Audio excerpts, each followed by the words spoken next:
কথায় আছে না, একটা মেয়েকে যদি ঘর দেয়া হয় তাহলে সে বাড়ি বানায় ফেলবে। আসসালামু আলাইকুম। সবাই কেমন আছেন? আশা করি সবাই ভালো আছেন। আলহামদুলিল্লাহ, আমিও ভালো আছি। একটা সাজানো গোছানো ঘর কোন মেয়ের পছন্দ না বলেন? আমার তো মনে হয় সব মেয়েরই পছন্দ। অনেকে অন্যের সাজানো গোছানো ঘর দেখে ভাবে, যদি আমি এভাবে সাজাতে পারতাম নিজের ঘর। পরিপাটি করে গুছিয়ে রাখলে শুধু চোখের শান্তি না, মনেরও শান্তি।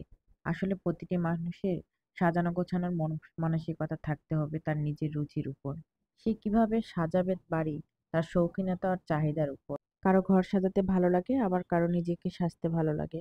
আসলে আমার ঘর সাজাতে খুব ভালো লাগে। আজ সকালে নাস্তা করে ঘরটা একটু গুছিয়ে নিয়েছিলাম। কাল বাজার থেকে একটু নতুন নতুন আইটেম নিয়ে আসছিলাম। তাই মনে করলি ঘরটা একটু সাজিয়ে ফেলি।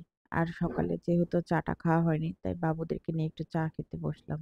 আর চা তো একা খাওয়া যায় না, খেলে তো সঙ্গপাঙ্গ আমার থাকেই। ওদেরকে না দিতে চাইলেও আসলে দেয়া লাগে। আর ওদের রেখে যে আমি একা একা চা খাবো সেটাও মন চায় না।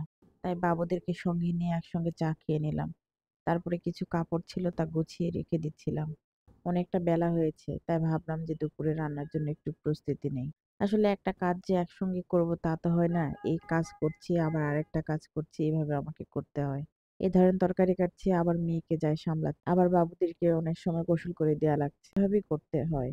আসলে একা হাতে সামলাতে গিয়ে এইসব করতেই হয়। আজ যেহেতু ওর বাবা অফিসে খাবারটা নিয়ে যায়নি, তাই একটু মনে করলাম সবজিটা একটু রান্না করি। আর ওর বাবা একটু মাছটা কম পছন্দ করে। যেদিন শোনে যে একটু মাছের তরকারি, সেদিন বলে যে আজকে না, আমি খাবার নিয়ে যাব না। এইজন্য আমি ভাবলাম যে একটু আমি আজকে বেশি করে সবজি রান্না করি। আসলে বাসায় আবার বিভিন্ন রকমের সবজি ছিল। তাই মনে করলাম যে ২-১ টা সবজি নিয়েই রান্না। আর বাচ্চারাও তো তেমন খাবে না। যে আমি এই তরকারিতে দিচ্ছিলাম ফুলকপি, বেগুন, আলু আর চিচিঙ্গা না তরই কি বলে, আসলে ওটার আমি নাম ঠিক বলতে পারছি না। এই তো তরকারি কাটা আমার শেষ করে একটু কাপগুলো ধুয়ে নিলাম। এদিকে ছেলে মেয়েকে গোসল করায় মেয়েকে একটু খেতে দিলাম। ওকে খেতে দিয়ে এসে একটু রান্না বসাবো। আজ যেহেতু আমার চুলাটা নষ্ট ছিল, এইজন্য গ্যাসে রান্না করব। আর বাসা থেকে বড়ি পাঠাইছিল, তাই ভাবলাম যে বড়ি দিয়ে রান্না করি। আর এটা আমি ইলিশ মাছ রান্না করছিলাম। বাবুদেরকে দুপুরে খাওয়াই একটু ঘুমায় দেই। আর ওরা ঘুমিয়ে থাকতে আমি একটু নুডলসটা রান্না করে ফেলি। যাতে ঘুম থেকে উঠে ওরা খেতে পারে। ওদেরকে একটু খেয়ে নিচে নিয়ে যাই। আজকে যেহেতু বাসায় অন্য কোনো খাবার ছিল না, তাই মনে করলাম নুডলসটাই রান্না করে দেই।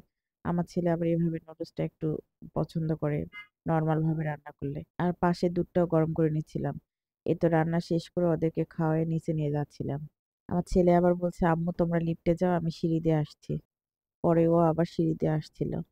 আসলে বাচ্চাদের একটু বিকেলে ঘোরানো উচিত। কাছে দূরে যারা আমার ভিডিওটা দেখছেন অবশ্যই লাইক দিবেন। নতুন হলে সাবস্ক্রাইব করবেন। আর সবাই কমেন্ট করে জানাবেন আমার ভিডিওটা কেমন লাগছে। আর আমার পাশে থাকবেন সবসময়। আসসালামু আলাইকুম।